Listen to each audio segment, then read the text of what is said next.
皆さんこんにちは、ネストリングスです。今回はブレーダーオークさんとビーストさんのデッキを使った疑似 3on3 バトルをやっていきたいと思います。コメントありがとうございました。ブレーダーオークさんのデッキはつぶやきさん太郎が使わせていただきます。そしてビーストさんのデッキは私の水渡が使わせていただきます。よろしくお願いします。よろしくお願いします。それではやっていきましょう。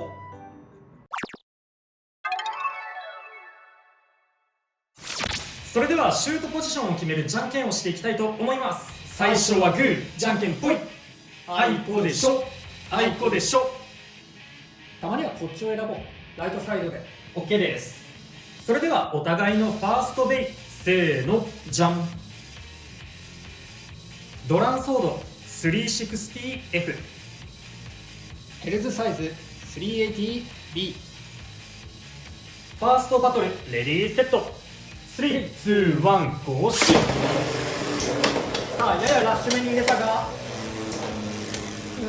ややラッシュになってるね、ちゃんと。こっちもややラッシュに入れて、おっと、結構弾かれてるけど弾きたい方向がそっちじゃない。いいぞ。危ない。あー、ダメだ、もうスタミナが。危ねえ。お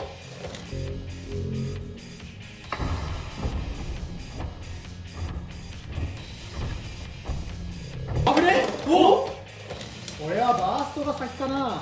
バーストフィニッシュ。ドランソードに2ポイント。なんか今日はこのビットが外れる事件多いな。どこに当たったらでもあんなビットだけが飛ぶような感じになるんだ。そうだね、わかんないけど、でもビットだけ外れたんだよな。お互いのセカンドベイ、せーの、じゃん。ウィザードアロー 460B、 ナイトシールド 460N。 セカンドバトルレディーセット。3、2、1、ゴーシュ。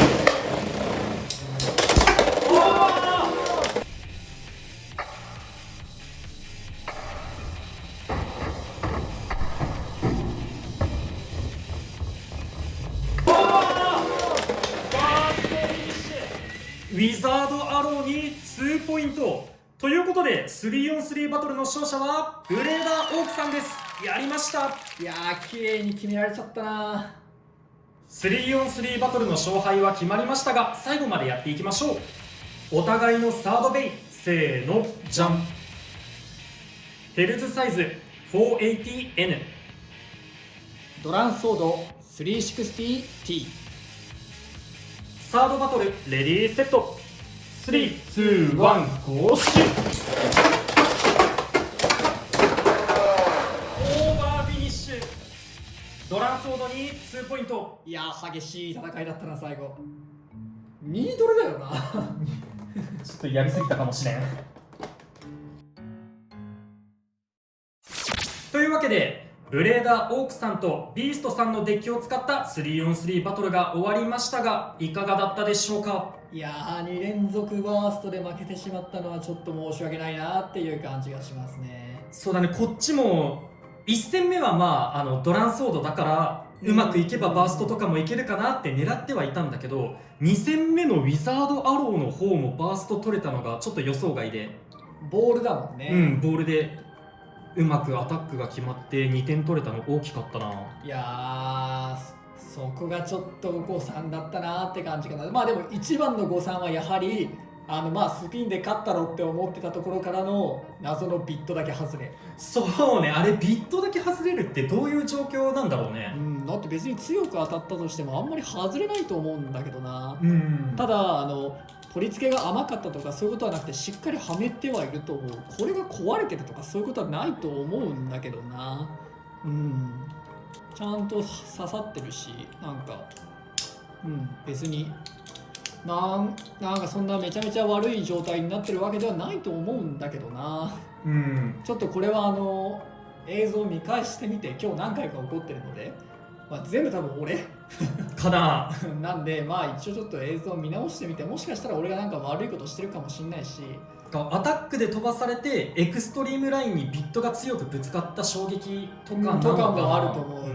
実際俺公式大会にに参加させてもらった時はエクストリームラインに自分のビットをぶち当てて自滅バーストして負けるとかいうの何の成果も得られない不甲斐ない負け方をしたんで、それと同じような現象が確かに起こってるんでね、ちょっと気になるところではありますね。これは本当に解明しないとちょっと変に2ポイント取られていくのは良くないなと思いました。最後はねちゃんと2ポイント取り返すことはできたんですけど、まあでもアタックもやっぱりねちゃんとうまく決まったというよりはわちゃわちゃってなってこう決まっちゃったって感じがしたんで、もうちょっとうまくアタックを俺が自分で使いこなせるようになるといいなとは思いましたね。